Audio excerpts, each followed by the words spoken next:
Dagdag traffic din ng mga pasaway na dumaraan sa EDSA busway.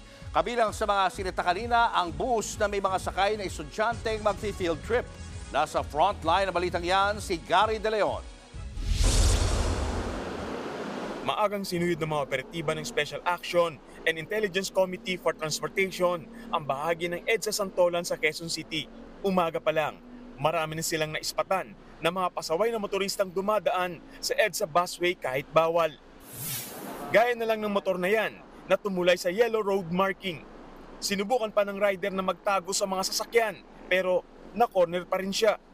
Ang bus na ito nasakay ang mga estudyanteng nasa field trip, nahuli ring dumaan sa exclusive bus lane.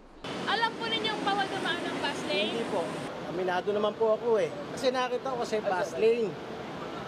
Kaya dumaan ako. Sir, hindi pa naman ako nabibiyahe dito.